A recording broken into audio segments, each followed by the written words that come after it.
Biden is wrong. Trade and goods deficit was higher in 2015 when he was still VP. Hello, this is Robert Romano, Vice President of Public Policy with Americans for Limited Government, dailytorch.com. Hit that subscribe button. Today we're going to be talking about the first presidential debate of 2020, Joe Biden versus President Donald Trump. And Joe Biden's trying to claim that the trade and goods deficit with China is higher now than it's ever been. But the truth is that in 2020, it's less than it was in 2019. And in 2019, it's less than it was in 2015 when Biden was still vice president. And the numbers from the U.S. Census Bureau bear this out, and we're going to go through them right now because this is a fact check. Biden is wrong on the China trade deficit, and when you issue a whopper like that, you're trying to say that you're good on trade when you're not good on trade, when you voted for NAFTA, when you voted for permanent normal trade with China, which Biden did in 1993 and 2000, respectively, as he was still a member of the United States Senate. We're going to call you out on that. President Trump has single-mindedly focused on getting better trade deals, not only with China, but also with Mexico and Canada. He ended NAFTA and renegotiated it into the USMCA. And he got China to agree to a phase one trade deal, even though tariffs that President Trump put into place on hundreds of billions of dollars of Chinese goods remained in effect. And I think that's the art of the deal. Trump was using his leverage. He was using tariffs and tariff threats and sanctions threats, frankly, in order to get the negotiators to the table. He got them to the table and he closed the deal. Unlike Joe Biden, who basically voted for all of these free trade agreements without any strings attached, didn't put America first, and U.S. manufacturing suffered considerably for it. So let's go through these numbers. I think they're very important. Here was Joe Biden in the presidential debate. He says, we have a higher deficit with China now than we did before. And I wanted to give you the full exchange that led to this comment. Take a listen to this. We handed him a booming economy. He blew it. It wasn't he booming. Blew it. He blew it wasn't booming. It was the weakest recovery since 1929. Is it fair to say he blew it when fact, when there was record low unemployment before COVID? Yeah, but because what he did, even before COVID, manufacturing went in the hole. Manufacturing went in the hole. Excuse me, Chris. Wait. Number two. Chris. Number three. They said it would take. No, you're on number two. No. Chris. They said it would take a miracle to bring back manufacturing. I brought back 700,000 jobs. They brought back nothing. They gave up on manufacturing. Part of my standard fare. I'm the guy that brought back the automobile industry. All right, let him. We brought back. I was asked to bring back Chrysler and General Motors. We brought them back right here in the state of Ohio and Michigan. He blew it. They're gone. He blew it. And in fact, they're going. Ohio had the best year it's ever had last year. Michigan had the best year they've ever had. That is not Many true. car companies came in from Germany, from Japan, went to Michigan, went to Ohio. They're not having. And they didn't come in with you. Mr. Vice President, go ahead. And so you take a look at what he's actually done.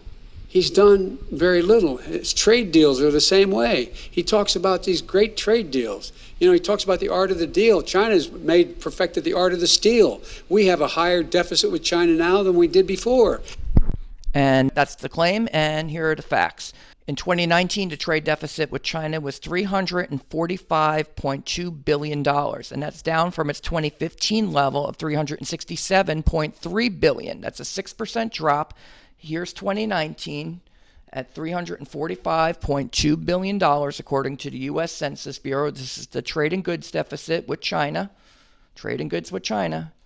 And there it is, $345.2 billion. Now, it peaked in 2018 at $418.9 billion, and that might be what Biden's talking about there, to be fair, and I will be fair, but that was pre-tariffs, and since the tariffs, it went down considerably. I mean, almost by $100 billion there. In 2016, it was $346.8 billion. And in 2015, it was $367.3 billion. Biden's claim it was higher now than it was before. No, that's not true. In fact, in 2020, the first 7 months, it's at $163.3 billion. And that compares to 2019, which was at $199.5 billion. That's an 18% drop from 2020 first 7 months to from 2019 first 7 months. And it's down 19.8% from the first 7 months of 2015. So 2020 compared to 2015, no, it's lower now than it's ever been since any time since 2000.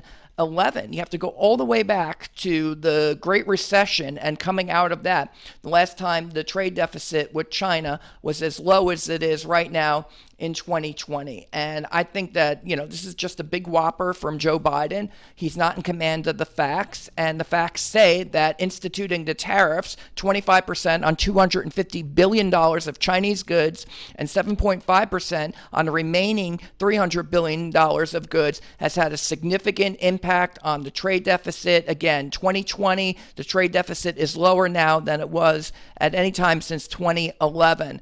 And that's just the facts. And it's all because President Trump got tough with China on trade. Biden wishes he had Trump's record on trade.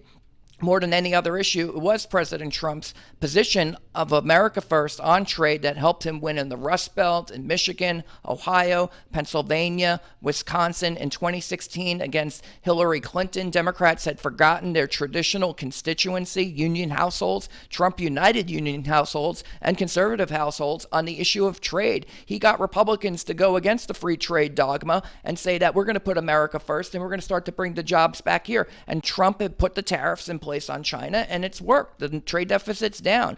Again, it was up in 2018. That was pre-tariffs. We understand that. And then he took action, and now it's coming back down. And 2019 was lower than 2015. And that's a fact. In 2020, it's going to be lower than almost every year in the Obama administration. And that's without adjusting for inflation, meaning Democrats, they needed to, win back these constituents, and Trump, I think, is going to win them again.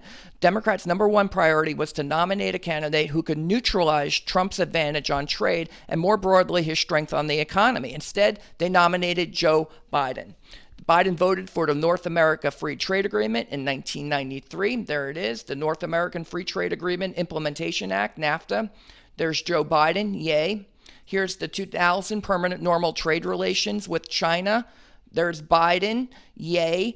As a result, between 2000 and 2016, the U.S. had a $4 trillion trade and goods deficit with China, costing America more than 6 million manufacturing jobs. There it was in the year 2000, 1998, and then it went all the way down. You voted for permanent normal trade with China, and then whoosh, went down in the next recession, whoosh, went down in the next recession.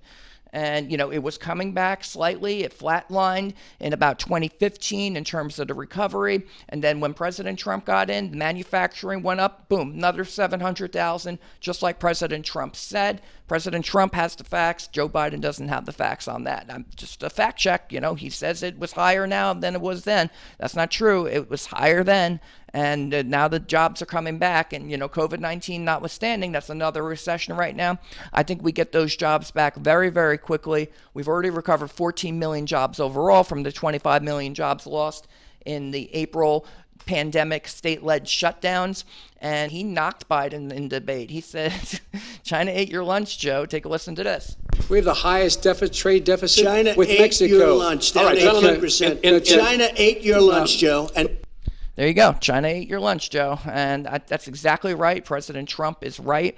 And Biden, he was also instrumental in orchestrating a sweetheart deal with China that allowed 156 companies to be listed on U.S. stock exchanges that have a market capitalization of $1.2 trillion. And again, now it's said that China is cheating on the Obama-era stock market deal, and Trump is being urged to intervene. And we certainly support that.